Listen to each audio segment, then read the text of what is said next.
عالمين سيد الكونين ختم المرسلين آخر آمد بود فخر الأولين মক্কার খারাপ পরিবেশে রহমতের নবী আসলেন কিনিয়া বলেন না কেন উত্তম আদর্শ কেমন উত্তম দুনিয়াতে আরো কত আদর্শ দেখছি এই বয়সে আব্রাহাম লিঙ্কনের আদর্শ গণতন্ত্র কি তন্ত্র গণতন্ত্র মানুষের জীবনকে শেষ করে দিছে এগুলো নিয়ে আলোচনা করলে মুসিবত কি হুজুর যত বয়ান করেন হাদিয়া বাড়ায় দেব কিন্তু রাজনীতি করবেন না আর একদল বলে ইসলামে কোনো রাজনীতি নাই এই যে কথাবার্তা বলতেছে এরা ইসলামটাকে গোটা বিশ্বের কাছে ছোট বানায় দিল বলে ইসলাম সব দিক থেকে কমপ্লিট রাষ্ট্র পরিচালনায় ইসলাম ব্যর্থ ইসলাম কি ব্যর্থ তো কেন বলেন ইসলামে রাজনীতি নাই আপনি করেন না সেটা আলাদা কথা রাজনীতি করে না সে মুমিন কিন্তু বিরোধিতা করলে বেঈমান একজনে নামাজ পড়ে না পড়ার আগ্রহ আছে মুমিন কিন্তু নামাজ পছন্দ করে না বেঈমান খুব কঠিন কথা একজনে দাড়ি রাখে না মুমিন আর একজনে দাড়ি পছন্দ করে না বেঈমান আপনি রাজনীতি করেন না আপনার সাথে দ্বন্দ্ব কিসের বিরোধিতা করা যাবে না গোটা দুনিয়া সুলাইমান নবী চালান নাই ঘটনা কোরআনে নাই ইউসুফ নবী মিশরের অর্থমন্ত্রী ছিলেন ঘটনা কোরআনে স্পষ্ট রহমতের নবী রাষ্ট্র চালাইলেন আবু বকর ওমর ওসমান চালাইলেন কেন বলবেন ইসলামে নাই আছে আপনি করেন না সেটা আপনার অন্তরের রোগ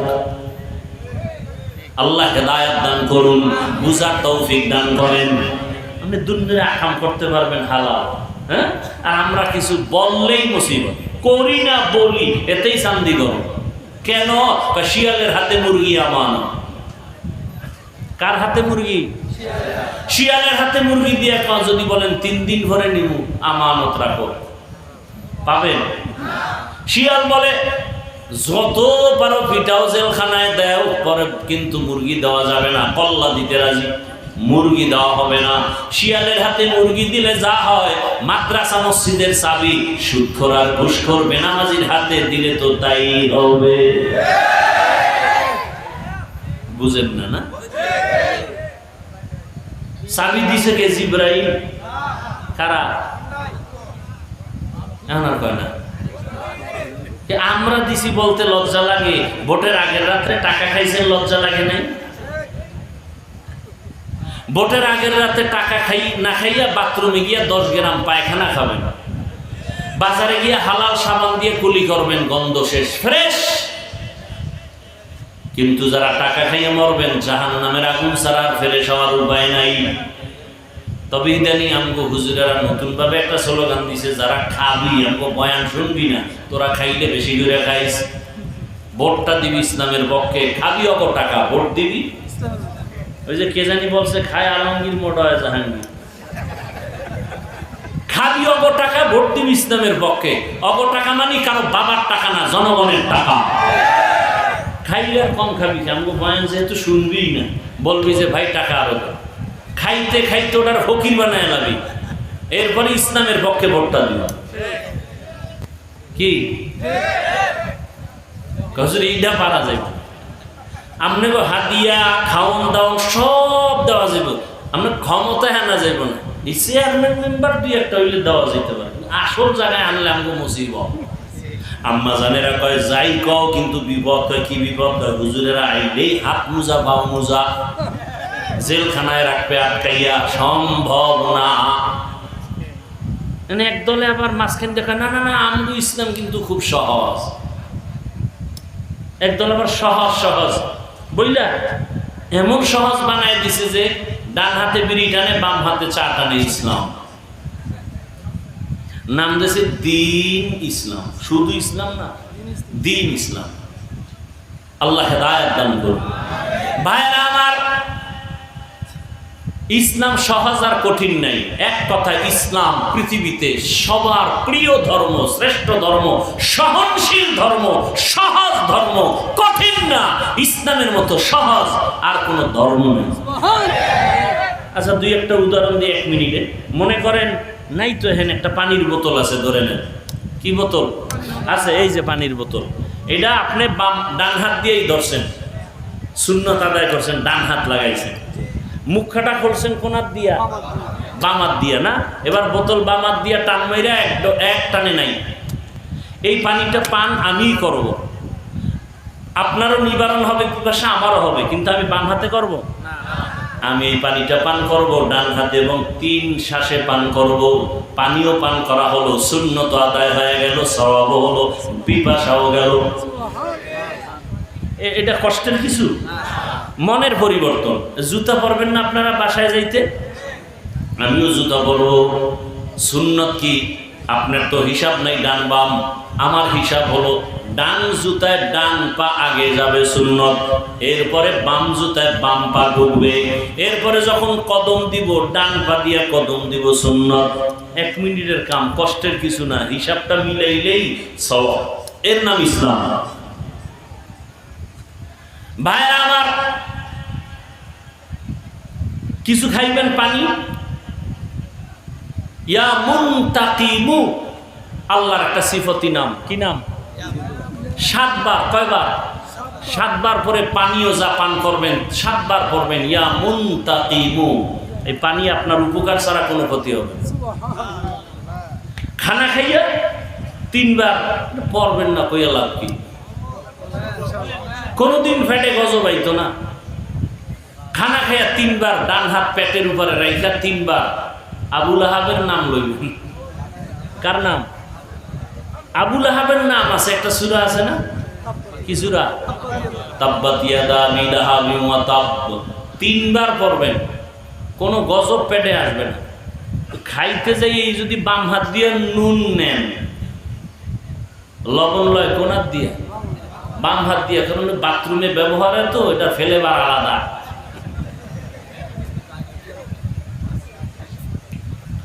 কেমনে আর বুঝাবো? আল্লাহ আমাকে হেদায়েত দান করে। খানা খাইতে পারছেন, প্লেটের ডান পার্শ্ব থেকে খানা আরম্ভ করেন, রসুলের আদর্শ। খানা ফাঁকে ফাঁকে লাকাল হামদু ওয়া লাকাশ শুকর পড়েন, বিসমিল্লাহ বলে খানা শুরু করেন, বরকত শুরু হয়ে যাবে। খানা আপনিও খান, আমিও খাই। নবী বলেন দোনো হাতের কবজা দুইয়ের পরে খানা খাও, তবে যেই প্লেটে খাইবা ওই পাত্রে হাত দিও না, ভিন্ন জায়গায় ধো। আঙ্গ হুজুর গোয়াজ কামে লাগে না, করোনা আইয়া এবারে এমন ধোয়া বাড়াইছে, আঙ্গো কয় হুজুর ধুইবেননি, এখনো ধো। অনেক অফিসে এখন ওই যে হাত ধোয়ার একটা আছে না, ওই করোনার সময় অনেক অফিসে এখনো হাত ধোয়। আর আমরা যে এত বছর সুন্নতের রস করছি, কানে ঢুকে নাই। ভাইয়েরা আমার, রহমতের নবী এত দুষ্ট চরিত্রহীন মানুষের মাঝে আসলেন, উত্তম আদর্শ যখন দিয়ে দিলেন, ওই খারাপ মানুষগুলো কত ভালো হয়েছে জানেননি? আল্লাহ জিব্রাইলকে পাঠায় বলেন লিস্টি দিয়ে দিলাম, রহমতের নবীর লিস্টি দাও, এই লিস্টির মধ্যে যাদের নাম আছে এরা বিনা হিসেবে জান্নাতি। ওই লিস্টিতে কয়জনের নাম আপনাদের জানা আছে? কারো 10 জনের নাম বিনা হিসেবে জান্নাতি। জানা থাকলে বলেন প্রথম সিরিয়ালে কে, দ্বিতীয় কে, তৃতীয় কে, চতুর্থ কে? এরকম 10 জন সাহাবা, তাদের হালাত, এরা রসুলের হাতে সাহাবা। জিব্রাইল আমিন লিস্টি দিয়ে দিছেন, নবী ঘোষণা দিয়ে দিছেন, আবু বকর আপনি জান্নাতের সুসংবাদ পেয়ে গেলেন, ওমর পেয়ে গেল, জান্নাতি সাহাবা। কিন্তু দুঃখ লাগে 1500 বছর পর এমন দেশে জন্ম নিলাম, যেই দেশের মধ্যে টুপি মাথায় দিয়া আলেম দাবিদার হইয়া বলে জান্নাতি সাহাবা, ওমরের ব্যাপারে বলে ওমর নাকি ভণ্ড বেদাতি। কত বড় বেয়াদব চিন্তা করতে পারেন। আল্লাহ হেদায়েত দান করেন। আবু বকরের মতো বান্দা কত দামি, সারা রাত শুধু আবু বকর নিয়ে বয়ান করলে শেষ করা যাবে না। ও নবীর আশিক উম্মতের দল, মায়ার নবী বলেন মসজিদে নববী আর আমার হুজরা একই সাথে মিলানো। আমার হুজরায় আয়েশা ঘুমায়, আমি এশার নামাজ পড়ে আসি, আমি ঘুমানোর জন্য আমি আগে আগে এশা পরে ঘুমায় যাই, আবার গভীর রাতে উঠে আমার মালিকের সাথে কথা বলি। আমি শেষ রাত্রে ঘুমাই না, আমার তাহাজ্জুদ কাজা হয় না। রহমতের নবী বলে আমি ঘুমায় গেলাম আয়েশার বিছানায়, হুজরার মধ্যে, মাথার কিনারাই তো হলো মসজিদে নববী। হঠাৎ করে ঘুমের মাঝে আমার ঘুম ভেঙে গেল, শুনি কানের মধ্যে কান্নার আওয়াজ আসতেছে। এত রাতের গভীরে কে কান্না করে? সজাগ নবী ঘুমাইলেও চোখ বন্ধ, কিন্তু অন্তর সজাগ। নবীর অন্তর কখনো ঘুমায় না। রহমতের নবী বলেন হঠাৎ আমার ঘুম ভেঙে গেল, কান্নার আওয়াজ কোথায়? নজর করে দেখলাম, কান লাগায় দেখি মসজিদে নববীর মধ্যে কান্নার আওয়াজ আসতেছে। কে জানো গভীর রাতে কান্না করে? আমার ঘুম তার হলোই না। আমি বের হয়ে গেলাম, একা একা চুপে চুপে বের হইয়া দরওয়াজা দিয়া আমি রহমতের নবী নজর দিয়া তাকায় দেখি গভীর রাতে ঘুমায় না সাহাবী, সাধারণ কোন সাহাবী না, জান্নাতি সাহাবী। আমার কলিজার আবু বকর নামাজে দাঁড়ায় দাঁড়ায় কান্না করে, যার কান্নার আওয়াজে আমার ঘুম পর্যন্ত ভেঙে গেল। আবু বকর তো জানে না পেছনে রহমতের নবী দাঁড়ানো, নামাজ কান্না শেষ হয়ে গেল। মায়ার নবী দেখাই বলে আবু বকর আমি রহমতের নবী। আবু বকর আশ্চর্য হলেন, ইয়া রাসূলুল্লাহ কোন বেয়াদবি বোধহয় করে ফেলেছি। না রে আবু বকর, আপনি বেয়াদবি করবেন কেন? নামাজ পড়তেছেন, কান্না করছেন আপনি। বলে হ্যাঁ, আপনার কান্নায় আমি সজাগ হয়ে গেছি। জানতে চাই আপনি নামাজে দাঁড়ায় কান্না করলেন কেন? আবু বকর বলেন ইয়া রাসূলুল্লাহ হাসরের ময়দানে মালিকের সামনে কিভাবে দাঁড়াবো? ওই হাসরের মাঠের কথা মনে পড়েছে আর কান্না করেছি। আর ভয় কিয়ামতে আমার কি উপায় হবে? মায়ার নবীও বলেন আবু বকর আপনি না জান্নাতের টিকিট পেয়ে গেছেন, 10 জন সাহাবাদের ভেতরে আপনার নাম প্রথমে। আবু বকর বলেন ইয়া রাসূলুল্লাহ যেই আল্লাহ দয়া করিয়া জান্নাতের টিকিট দিয়েছেন, ওই আল্লাহ যদি বেজার হইয়া যায় টিকিট ক্যান্সেল হইতেও পারে। এই ভয়ে আমি কান্না করেছি। আজকে কাঁদেন কেন? আবু বকর বলেন ইয়া রাসূলুল্লাহ কোরআনের একটা আয়াত পড়তে না পড়তে কান্না এসে গেছে। ওই আয়াতটা বারবার পড়েছি আর হাউমাউ করে কান্না করেছি। রহমতের নবী বলেন কোন আয়াত আপনি তেলাওয়াত করেছেন? আবু বকর বলেন কোরআনের ওই আয়াত ইন্নাল্লাহা আশতারা মিনাল মুমিনিনা আনফুসাহুম ওয়া আমওয়ালাহুম বিআন্না লাহুমুল জান্নাহ। অর্থ হলো আল্লাহ পাক মুমিনের জানমাল কিনে নিছেন, বিনিময়ে মুমিনের জান্নাত দিয়ে দিবেন। নবী বলেন এটা তো খুশির কথা, মুমিন জান্নাত পাবে, আল্লাহ তার জানমাল নিলেন। আবু বকর বলেন ইয়া রাসূলুল্লাহ খুশির ভেতরেও বড় কষ্ট। বলে কেন? বলে আমি তো আসল হাকিকত নিয়ে ভাবতেছিলাম। আপনি জানেন আমি দোকান দেই, আমার ব্যবসা আছে কাপড়ের।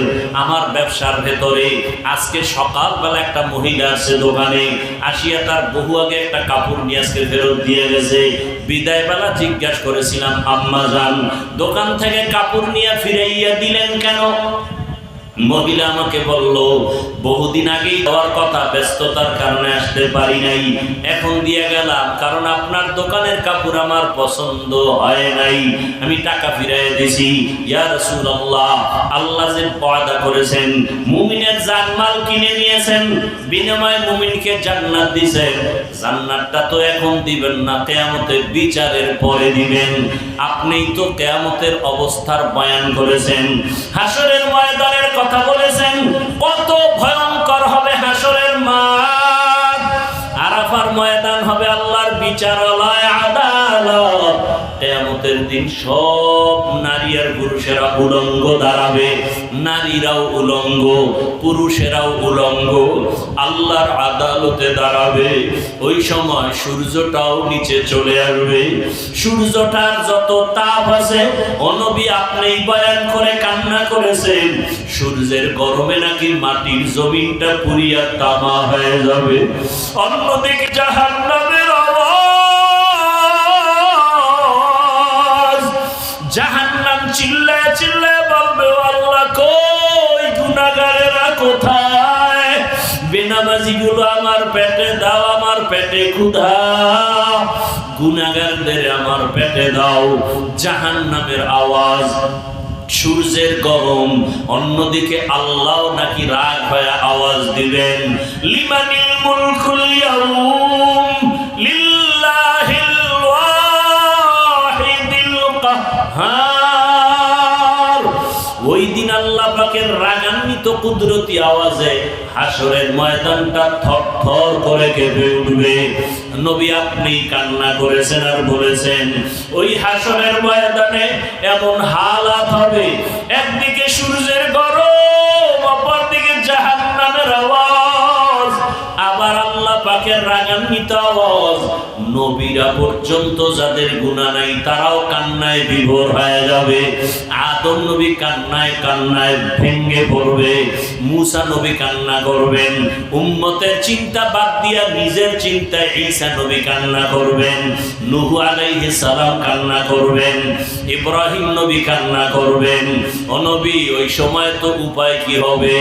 আল্লাহ যদি এক পর্যায়ে মানুষের ডাকেন, আল্লাহ তো রাগ অবস্থায় ডাকবেন, মানুষগুলোকে এমন একটা আওয়াজ দিবেন, আল্লাহ এক পর্যায়ে আওয়াজ দিয়া বলবেন, ওয়ামতাজুল ইয়াউমা আইয়ুহাল মুজরিমুন। ও গুনাহগারেরা, ও বেনামাজিরা, ও গুনাহগারের দলেরা, আজকে বিচারে আদালত কায়েম, ইনসাফের বিচার হবে। গুনাহগার তোমরা নেককারদের থেকে আলাদা হয়ে যাও। আল্লাহ সিরিয়ালে মানুষকে দাঁড় করাইয়া আমলনামা দিবেন।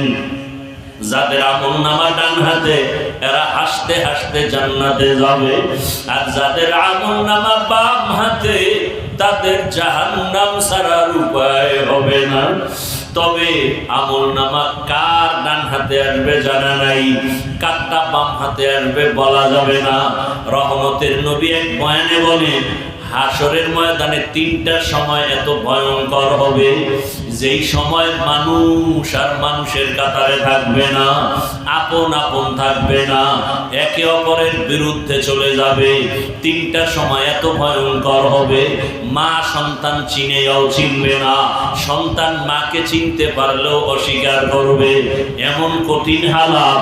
একটা সময় হবে আমলনামা দেওয়ার সময়, আর একটা কঠিন সময় হবে মিজানের পাল্লা ওজনের সময়, আর একটা কঠিন হালাত হবে পুলসিরাতের উপরে ওঠার সময়। ওই সময় কেউ কারো দিয়ে তাকাইবে না, সবাই বেকুল হয়ে যাবে, নাফসি নাফসি। আমার আমলনামা কি ডান হাতে আসবে নাকি বাম হাতে আসবে জানা নাই। ডান হাতে যদি আসে আলহামদুলিল্লাহ, আর যদি আমার গুনার কারণে বাম হাতে চলে আসে, ওরে বাম হাতে তো এমনি দিবে না।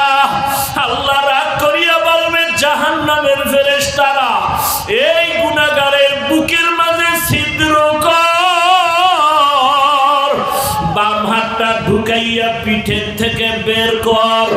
এরপরে বাম হাতে পিঠের হাতে আমলনামা দিয়া আল্লাহ বলবেন, ইকরা কিতাবাকা কাফা বিনাফসিকাল ইয়াউমা আলাইকা হাসিবা।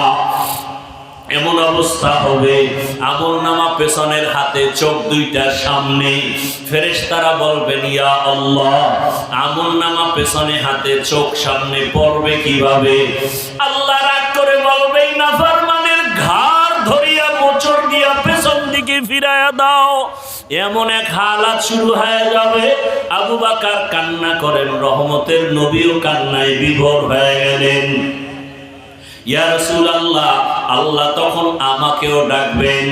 যখন ডাকিয়া ডাকবে, আবু বকরের নাম আসবে। আল্লাহ যদি জিজ্ঞাসা করে, আবু বকর, আমি তোমার জানমাল কিনে নিয়েছি, বিনিময়ে জান্নাত দিলাম। বলো জান্নাতের জন্য কি আমল নিয়ে আসছো? আমি যদি বলি আল্লাহ আপনার মহব্বতে নামাজ আদায় করেছি, যাকাত আদায় করেছি, তেলাওয়াত করেছি, পর্দা করেছি, কোরআন পড়েছি, আল্লাহ যদি হঠাৎ করে বলেই ফেলেন, যেমন আজকে ওই মহিলা আমার দোকানে কাপড় ফিরাই দিয়ে বলছিল পছন্দ হয় নাই, আল্লাহ যদি বলে ফেলেন আবু বকর যেই নামাজ পড়লে আমি খুশি ওই নামাজ হয় নাই, তোমার নামাজ তোমার তেলাওয়াত নিয়ে যাও, আমার কাছে তোমার তেলাওয়াত পছন্দ হয় নাই, তোমার রোজা পছন্দ হয় নাই, তোমার যাকাত দেওয়া পছন্দ হয় নাই। আল্লাহর নবীর সামনে আবু বকর কাঁদেন আর বলেন ইয়া রাসূলুল্লাহ, আল্লাহ যদি বলে রে আবু বকর তোমার আমল আমার কাছে পছন্দ হয় নাই, অতএব তোমার জানমাল নিয়ে যাও, আমার জান্নাত আমাকে দিয়া দাও, তখন আমার জাহান্নাম ছাড়া উপায় নাই, এই ভয়ে আমি কান্না করতেছি। ও এলাকার যুবক বাবারা, পর্দার আড়ালের মা বোনেরা, বৃদ্ধ বাবাজিরা, জান্নাতি সাহাবী রসুলের আদর্শের মালা গলায় লাগাইয়া জান্নাতের সুসংবাদ পাইয়া যদি তার অবস্থা এমন হয়, তার আমল কত সুন্দর, নামাজ কত সুন্দর, তার তেলাওয়াত কত সুন্দর, সাহাবায়ে কেরামের তাকওয়া কত সুন্দর, ইখলাস কত সুন্দর, ব্যবহার কত সুন্দর, এরপরেও যদি তারা জীবন ভর শুধু জাহান্নামের ভয়ে কান্না করেন, ও যুবক বাবা জীবনে কত গুনাহ করে ফেলেছো, বৃদ্ধ বাবাজি মা বোনেরা হাতের দ্বারা কত গুনাহ, চোখের দ্বারা কত অন্যায়, জবানের কথার দ্বারা কত মিথ্যা, কত গীবত শেখায়াত, কত গালাগালি, অন্যের হক কত নষ্ট করেছো রে বাবা, কত মিথ্যা বলেছো, কত হক নষ্ট করেছো, কত নামাজ ছাড়লা, দাড়ি কাটলা, বেপরদায় চললা, মা বাবারে কত কষ্ট দিয়েছো, আলেম ওলামা শিক্ষকের বিরোধিতা করেছো, কত বিরুদ্ধে গীবত শেখায়াত বলছো আর লেখছো, এখনো কি তওবা করবা না রে বাবা? কোন দিন মরণ হবে জানা নাই। করোনায় কত বান্দা চলে গেল, আমার মতো কত যুবক এমন কোন দিন নাই মরে না, পানির নিচে গাড়ি অ্যাক্সিডেন্ট হয়া কত যুবক চলে গেল, ঘুমের বিছানায় কত লাশ, কয়দিন আর বাহাদুরি করবা রে বাবা? এখনো কি তওবা করবা না? তোমার মতো কত যুবক দেখো জীবনে মাদ্রাসায় পড়ে নাই, জেনারেল লাইনে পড়িয়া গাড়ি চালায়, নামাজ ছাড়ে না। তোমার নিজেরে প্রশ্ন করো তুমি কেন পারো না? তোমার মতো সন্তান র্যাব, আর্মি, পুলিশ, বিডিআর চাকরি করে, নামাজি অভাব নাই, তুমি কেন পারো না? তোমার মতো মান্দা জেনারেল লাইনে থাকিয়াও নামাজ পড়ে, ব্যবসা করে, তুমি কেন পারবা না? জমিনে কাজ করে, নদীতে মাছ ধরে, নামাজ পড়ে, তুমি কেন পারো না? পর্দার আড়ালের মা বোনেরা, আপনার মতো কত মা কত বোন এখনো আছে বেপর্দায় চলে না, মোবাইলে সময় নষ্ট করে না, 5 ওয়াক্ত নামাজ পড়ে, কত মা পর্দা করে, স্বামীর মাল হেফাজত করে, এরপরেও আল্লাহর মহব্বত নিয়ে চলে। ও মা বোনেরা, আপনারা কেন পারবেন না? সন্তানটাকে ডাক্তার বানাবেন, নিষেধ নাই, তবে বেয়াদব যেন না হয়, মা বাবার সাথে বেয়াদবি যেন না করে, শিক্ষকের সাথে আলেমদের সাথে যেন বেয়াদবি না করে। ডাক্তার হইয়াও বান্দা নামাজ পড়লে আল্লাহর কাছে দামি, দুনিয়ার মানুষও সম্মান করবে। ও আমার যুবক বাবারা, এখনো সময় আছে, তওবা করে নাও, তবে সবার কপালে তওবা নসিব হবে না। আল্লাহ যাকে কবুল করবেন সেই তওবার পথে চলে আসবে। আবু জাহাল নবীর 13 বছর দেখলো, বয়ান শুনলো, কালেমা পড়লো না, আর ওমরের মতো বান্দা নবীকে জবাই করতে গিয়ে কালেমা পড়ে ফেললো। হেদায়েতের মালিক আমার আল্লাহ, যার অন্তর তৈরি হয়ে গেছে আর গুনাহ করবা না, মনে মনে আমার আল্লাহকে ডাকো, আর গুনার কথা স্মরণ করে, কিয়ামতের মাঠের কথা স্মরণ করে মনে মনে আল্লাহকে বলো, জীবনে আর নামাজ ছাড়বা না, দাড়ি কাটবা না, বেপরদায় চলবা না, মা বাবার দোয়া নিয়া, শিক্ষকের দোয়া নিয়া, ওলামায়ে কেরামের পরামর্শ নিয়া নবীজির আদর্শ মতো জীবন চালাইবা। মরিয়া গেল আর নামাজ ছাড়বা না। হায়াতের মালিক আমার আল্লাহ, ইজ্জতের মালিক আমার আল্লাহ, রিজিকের মালিক আমার আল্লাহ।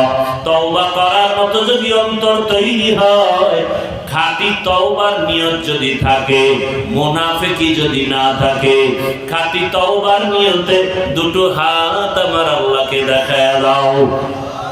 আয় আল্লাহ হাতগুলো কবুল করে নেন, তওবা কবুল করে নেন, তওবার উপরে মজবুত হইয়া চলার মতো তৌফিক দান করেন, আমিন। আলহামদুলিল্লাহি রাব্বিল আলামিন, ওয়াসসালাতু ওয়াসসালামু আলা সাইয়্যিদি